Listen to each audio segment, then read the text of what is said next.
Hi అందరికీ నమస్తే. Welcome back to our channel my home my choice. నేను మీ సమత. ఎలా ఉన్నారండి? సో ఈరోజు మన వీడియోలో మేము దివాళీకి చేసుకున్న నువ్వుల పోలేలు ఏ విధంగా చేయాలో చూపించబోతున్నానండి.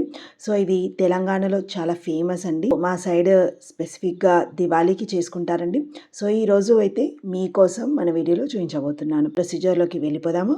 ఈ నువ్వుల పోలేలకు నువ్వులు, పల్లీలు అండ్ చక్కెర అవసరం అండి. ఇక్కడ నేను 4 కేజీల నువ్వులు తీసుకొని ఈ విధంగా వేయించుకుంటున్నాను. నెక్స్ట్ అలాగే 1 కిలో పల్లీలు వేయించుకొని పక్కన పెట్టేసుకోవాలండి. సో ఇవి పల్లీలు కొంచెం చల్లారాక ఈ విధంగా దానిపైన ఉన్న పొట్టు మొత్తం తీసుకొని పెట్టేసుకోవాలి. నెక్స్ట్ దీనికోసం పిండి తడుపుకుందాము. ఇలా సూపర్ పిండి అంటే పూరి పిండి అంటారు కదా, సో దాన్ని నేను ఈ విధంగా 5 కేజీల పిండి తీసుకున్నానండి. సో మనం మొత్తం 5 కిలోల పల్లీలు, నువ్వులు కలిపి తీసుకున్నాం కదా, అందుకని ఇక్కడ 5 కేజీల పిండి తీసుకుంటున్నాను. ఇది మంచిగా జల్లెడ పట్టేసుకొని తీసి పెట్టుకోవాలి. దీంట్లోకి 1 స్పూన్ సాల్ట్ అండ్ 2 స్పూన్స్ నూనె వేసుకొని ఒకసారి విధంగా మంచిగా కలిపేసుకొని వాటర్ వేసుకుంటూ పప్పు పోలకి అంటే బొప్పట్లకి తడుపుకుంటాం కదండి మెత్తగా, ఆ విధంగా తడుపుకోవాలన్నమాట. సో పిండి ఎంత బాగా నానితే మనకి నువ్వుల పొలలు అంత పర్ఫెక్ట్గా వస్తాయి. ఈ నువ్వుల పొలలతో పాటు మరికొన్ని sweet recipes and snacks items అన్నీ కూడా వీడియో లింక్ నేను కింద ఇస్తానండి.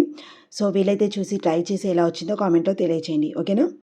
సో ఈ విధంగా మంచిగా తడిపేసుకున్న తర్వాత దీనిపైన కాస్త ఆయిల్ వేసుకొని మరొక్కసారి ఈ విధంగా పిండిని మొత్తం కూడా తడిపేసుకున్న తర్వాత మూత పెట్టి మినిమం గంట సేపన్నా పక్కన పెట్టేసుకోవాలన్నమాట. సో ఈ నువ్వుల పోలేలకి చక్కెర తీసుకుంటున్నానండి. సో 5 కేజీల చక్కెర తీసి పెట్టుకుంటున్నాను.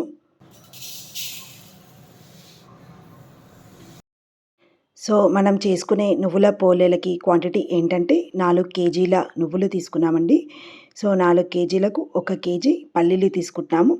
సో పల్లీలు, నువ్వులు కలిపి 5 కేజీలు కాబట్టి ఇక్కడ 5 కేజీల చక్కెర తీసుకున్నాము. సో మీరు నువ్వులు, పల్లీలు ఎంత క్వాంటిటీలో అయితే తీసుకుంటారో అంతే క్వాంటిటీలో చక్కెర తీసుకోండి. స్వీట్ అనేది పర్ఫెక్ట్గా వస్తుంది. సో ఈ విధంగా ఇవన్నీ కూడా రెడీ చేసి పెట్టుకున్న తర్వాత దానికి సపరేట్గా మిక్సీ వేసుకుందాము.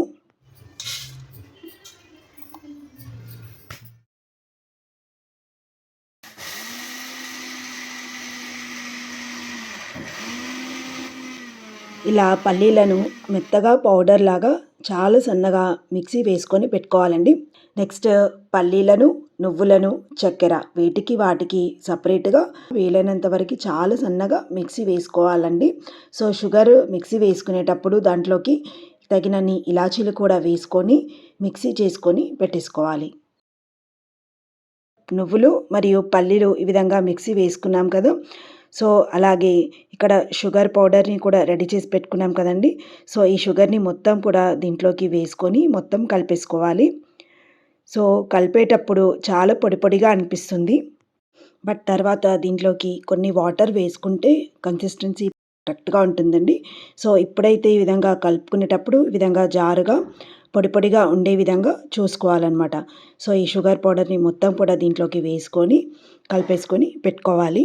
సో వేసుకునేటప్పుడు ఒకటి గుర్తుపెట్టుకోండి, కలుపుకునేటప్పుడు దీంట్లో ఈ విధంగా ఉండలు లేకుండా చూసుకొని మొత్తం షుగర్ అండ్ పల్లీలు, నువ్వులు కలిసిపోయేటట్టు కలుపుకోవాలి. నెక్స్ట్ దీంట్లోకి కొన్ని వాటర్ యాడ్ చేసుకుంటూ జాగ్రత్తగా చూసుకొని తడుపుకోవాలండి. ఎక్కువ మెత్తగా అయిపోయింది అనుకోండి మనకి పెట్టుకోవడానికి ఇబ్బంది అవుతుంది. సో ఇలా చూయించిన విధంగా ఈ మాత్రం గట్టిగా ఉంటే సరిపోతుందన్నమాట. సో మనకి పిండి కూడా బాగా నానిపోయిందండి, చూస్తున్నారు కదా ఎంత స్మూత్గా అయిపోయిందో. సో ఇలా జారుగా ఉండాలన్నమాట. సో ఎంత పిండి నానితే అంత పర్ఫెక్ట్గా వస్తాయి పోలేలు. నెక్స్ట్ ఈ విధంగా కొంచెం పిండి తీసుకొని వీడియోలో చూపించినట్టు నువ్వుల లడ్డూను ఈ విధంగా తయారు చేసుకొని దీంట్లోకి మధ్యలో పెట్టేసుకొని జస్ట్ ఈ విధంగా సైడ్స్ మొత్తం ప్రెస్ చేసుకుంటే మనకి ఈ విధంగా రౌండ్గా బాల్ లాగా రెడీ చేసుకోవచ్చు. చూస్తున్నారు కదా, ఈ విధంగా ఇలా ప్రిపేర్ చేసుకోవడం వల్ల నువ్వులు అనేది బయటికి రాకుండా కరెక్ట్గా ఉంటుంది. నెక్స్ట్ ఈ విధంగా ప్లాస్టిక్ పేపర్ పైన లేదంటే అరటి ఆకు పైన దేని మీద అయినా సరే ఈ విధంగా చేసుకొని రోలర్తో కొంచెం సైజ్ పెద్దగా చేసుకున్న తర్వాత మంచిగా కాలుతున్న పెనం పైన వేసుకోవాలండి. సో వేసుకునేటప్పుడు మాత్రం చాలా జాగ్రత్తగా వేసుకోండి, లేదంటే చినిగిపోతుంది. సో ఈ విధంగా వేసుకోవాలి. సో చూస్తున్నారు కదా, ఈ విధంగా అండి. ఈ విధంగా వేసుకున్న తర్వాత మధ్యలో అప్పుడప్పుడు కొంచెం ఆయిల్ వేసుకుంటే మంచిగా కాలుతాయి. ఒక్కటి విషయం అండి, స్టవ్ మాత్రం లో ఫ్లేమ్ కన్నా కొంచెం ఎక్కువగా ఉండాలి. అప్పుడే నూనె పొల పర్ఫెక్ట్గా కాలుతుంది. సో చూసుకొని జాగ్రత్తగా 2 వైపులా కరెక్ట్గా కాల్చుకొని పర్ఫెక్ట్గా వస్తాయి. సో చూస్తున్నారు కదండి, ఈ విధంగా 2 వైపులా లైట్ బ్రౌన్ కలర్ వచ్చే విధంగా కాల్చుకొని ఒక పేపర్ మీద వేసుకోవాలి. నెక్స్ట్ నువ్వుల పొడి వేసుకునే ముందు ఒకసారి తవ్వాని ఈ విధంగా క్లీన్ చేసుకొని 1 స్పూన్ ఆయిల్ వేసుకొని నువ్వుల పొడి వేసుకోవాలి. సో 2 వైపులా కూడా లైట్ గోల్డెన్ కలర్ వచ్చే విధంగా కాల్చుకోవాలి. సో ఇక్కడ మా పెద్దమ్మ ఉండలు కడుతుంది.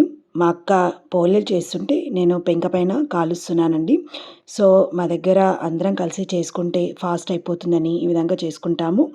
అండ్ మా ఇంట్లో ఉమామేశ్వర కథ ఉంది కదా, సో అందుకని ఈ ప్రిపరేషన్ అనమాట. సో ఈ విధంగా చేసుకున్న తర్వాత ఈ విధంగా ఒక పేపర్ మీద వేసుకొని కాస్త చల్లారిన తర్వాత వేరే కంటైనర్లోకి తీసి పెట్టుకోవాలి. సో చూసారు కదండి, నువ్వుల పొల్లలు ఎంత ఈజీయో. కొంచెం ఇంట్రెస్ట్గా చేసుకుంటే చాలా ఈజీగా చేసుకునే నువ్వుల పొల్లలు రెడీ అండి. అండ్ ఈ రెసిపీ నచ్చితే మీరు ఒక్కసారి ఇంట్లో ట్రై చేసి ఎలా వచ్చిందో నాతో షేర్ చేసుకోవడం మర్చిపోవద్దు. ఈ వీడియో కనుక నచ్చితే లైక్ చేయండి, షేర్ చేయండి, అండ్ మీ వాళ్ళందరికీ కూడా మన రెసిపీ ఫార్వర్డ్ చేయండి. ఓకేనా? నెక్స్ట్ వీడియోలో ఒక మంచి రెసిపీతో మళ్ళీ మన మై హోమ్ మై చాయిస్లో మళ్ళీ కలుద్దాము. అప్పటి వరకు నమస్తే, థ్యాంక్ యూ.